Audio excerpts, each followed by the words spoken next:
Extraterrestrials are not demons. They are completely separated. And now here's the strange thing. It was called Project Scarab. Also, Project Prometheus was another one, but the names change over so many years after it gets leaked. The government tries to pivot, just so you don't track it very well. So at the time, for me, it was Project Scarab. That demons are real. That realm of Satan is very, very real. And But these are two separate entities. People, they get them mixed up so much. would you And say would you they're say that completely these separated. would you say these creatures are demonic? Um, in some cases, no. The way they function, they are atom slicing. So a lot of the abductions that happen in the United States and around the world, especially like in Guatemala and other places in Brazil, you see there. So a lot of people understand. So when Truman, and I think it was also Eisenhower, when the pacts were signed, Mm-hmm. that really did happen. That those aliens were on that base, and that very famous photo you see of Eisenhower shaking hands, that was a real photo. So, for those Uh, listening who don't know what you're talking about, you're referencing this idea that Eisenhower signed a sort of treaty with extraterrestrials, I believe the Greys, to allow yes. them to abduct people up until a certain point, though, right? Wasn't it supposed to stop according to the legend? It was supposed to, but so Shane, you got to remember something. When you have a certain amount of power, can we really ever stop them? No. If all that's Exactly. so, And so that's really the issue. what did you talk to the extraterrestrials about? No, so a lot of people think we had phone conversations. It's not like that. A lot of the time, it's using energy pulse weapons. Either they shot down. So here's where it gets going to get strange for you guys. Each galaxy is a center hub. There's a planet in each galaxy that is like a doorway to like if you're skipping a rock on water. And the best way I ever heard this from a scientist from one of the science groups from this off of the skips or skim is what they would call them underground as well. One of the scientists ever explained to me when I was on guard duty. Think of a Rubik's cube and you bend it like a pretzel. That is how they are skipping from universe to universe, So basically, interdimensional. galaxy to galaxy. So interdimensional, coming in and out of. In a way, it's not really time travel. What they're doing is that so each planet has a doorway in a sense of a gravitational pull, and so when they're doing this, it's hard to explain because like if I had a whiteboard, I mean it's very hard to explain at first, but it's when you start breaking it down, it makes sense. It's actually very basic in its form. So so just to kind of backtrack a little bit, when you come to Earth, each planet is a hub of control. From my understanding, the United States is involved in a proxy war amongst other civilizations. We are just caught in the middle. For how long has it been going We on? don't know because you have to remember there's so many. This is very true. Like I said, I have come across two species personally, but many other witnesses more than me that have confirmed because of the federal, side of things, and also the Federation is very real with that. That people said is up to 70 species. At that point, these are guys going all the way back to the 50s. Can you talk? Can you talk point. about your personal experience with extraterrestrials? What you talked about? So a lot of it is very nuanced. What I can say is they weren't frightened. One of them did tell me, "I understand." That's all I kept saying. I understand, and I knew what they meant. That I am just a soldier.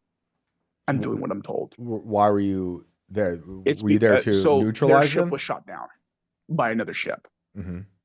and like I said, this is a war zone, meaning there are greater things at play right now.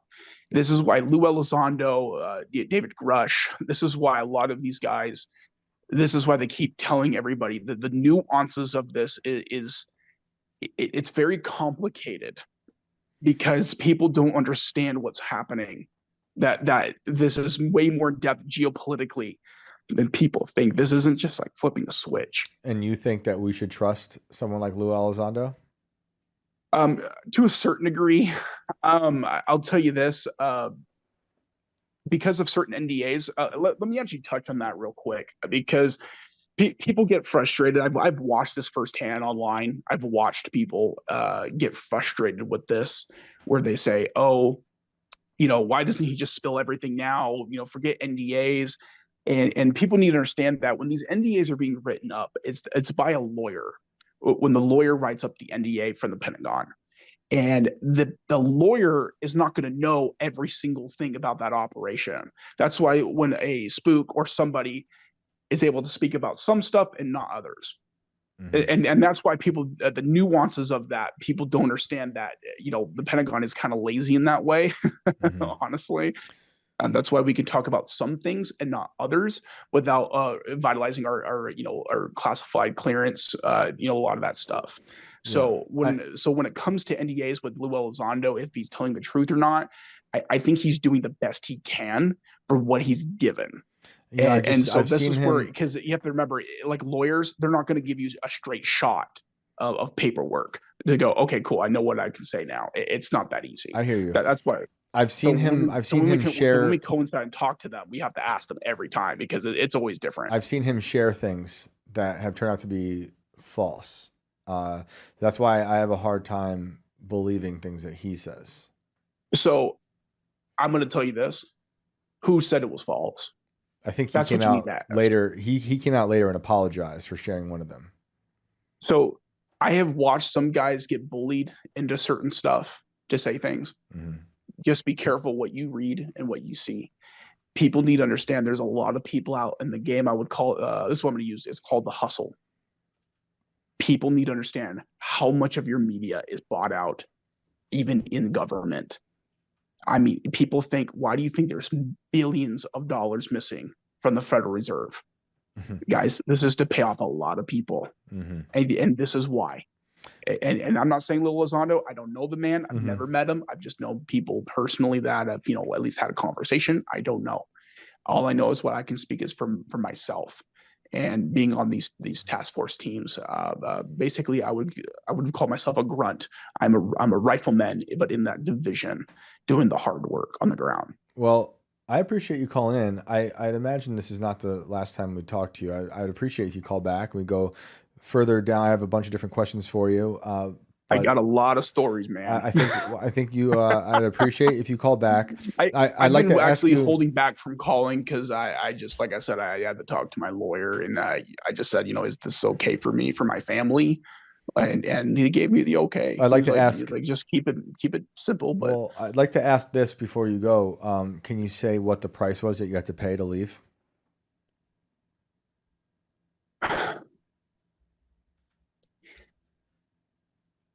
I guess in a way, the price really was, um,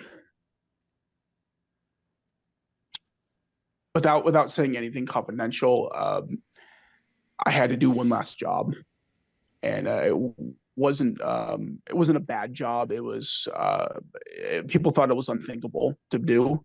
It was protecting. I was actually protecting people, and I got it done. Let's just say I neutralized a very dangerous threat, and I got it done. Okay. Well, I would appreciate you call back. We got some. I think we have a lot more to talk about. I appreciate that you want to share these stories. I think it's pretty wild stuff. Like this idea of the black sphere. I do think there's evil that has taken over the world. I think it's been that way for quite some There time. is, yeah. I know there's obviously way more going on than we know to believe. You sound like you've been part of some Marine / Van Helsing situation. Hey, honestly, man, I know. Did you not the first one to joke about that? Dude, honestly, man, it's people think that way. It's not like that though. It's very straightforward. It really is what it is. And the government's known about this for a long time. They're very involved. Honestly, it's why do you think there's such PR attacking all these stories? Why do you think they call you loons? Why do they call you this? It's very real, What guys. do you think? What do you think about the Boogosphere? Um, I will tell you this: the writing on the sphere looks accurate. That's all I'm going to say. To what? It can you It looks say accurate. to? Now, so here's, let me actually tell you this before you guys go with the beluga sphere. Uh, so I've encountered this on the ground. I've heard Jake Barber talk about this, some other guys. You have to remember, because there's a war going on, in a sense. We would consider a war between other species on other planets. What is happening is that they are leaving little tokens, little gifts on the ground, as Jake Barber said. It's basically as if for us to advance ourselves, to know the existence that they're there. Interesting. Because I have a hard time with the Boogosphere. I do too. It's like same thing with the mummies. That it's like I said, somebody who's seen them personally and alive. It's it's a different view. I'll say that it's definitely it's very entertaining. Because I'm sure there's people them. listening right now who'd say, "Oh, what if the spook is calling to inject more extraterrestrial propaganda into the show?" And you've been I know, sent. dude. You've I been, know people say once a spook, always a spook. It's worth. It's you can't discount this, it. you guys. You can't There's a lot of good men and women, guys, who are wanting this to come forward, guys. I know everyone's listening right now. Please hear me out, guys. I'm not here to push anybody certain way. I'm just trying to tell you guys it's time for people to know. Well, Like I said, when you see so many people disappearing, and when you know what's happening to them, this is why the government doesn't want necessarily to say this, because it's a trail of blood. And yeah. what do you do when the killer is basically the person who's propagated the killing? Their hands are dirty. Are And there they're government. are there non-human entities in politics right now? I can't answer that. I'm not allowed to. I'm going to say that's a yes. I'll tell you, you might be close. I'm not allowed. Is there a organization coinciding with them? I will say yes. Like I said, it's not that people have to understand with NDAs. It's not that they're not they're asking. It's just they're not asking the right questions. Okay. Well, that's a good place to end it right there. That's fair. I appreciate it. Operator Mick, first time caller. You got a lot to say. A lot of wild stuff we're going to get into. Please do call back. We will get into it further, and appreciate it, man. Thanks for the phone call. Good luck. You guys have a great day. Take care. Well, didn't expect the night to take that swerve. I don't know about that one, Shane. I got more questions. There's a lot of holes in the story. He called it the beluga sphere. The beluga sphere. I don't know. For me, I mean, everybody gets their day in court. I'm going to give him his fair shot to pull some of this apart in the future when we talk to him. But right now, I am very, very on the fence about almost everything that we just talked about. I think we should be. That's why I said it in the end. People are also sent to sway narratives, stories. But there's something he sounded convicted, and I'd like to hear more. I like how you have more reservations about him, but not Peyton. I haven't gotten into my reservations with the sergeant yet. I have plenty of them as well, so maybe I should start jotting this stuff down. But you guys know me, I'm a skeptic. As we should be. I'm always going to be skeptical, and especially when these people aren't coming forward with direct proof. That's my biggest damn thing. If you're shooting these things in the wild, take a goddamn picture. I mean, I get not being able to declassify. I get NDAs. I get all of that stuff. But when it comes right down to it, there's got to be something you can offer, while, not offering everything at the same time. So I don't know. That's just what me. I do know is evil is on this planet, and it takes many forms. Maybe some of these things that he's talking about were created too. Maybe he said that, or maybe he was saying that these things are experimenting on us. But I'm happy to hear more. I love calls like that.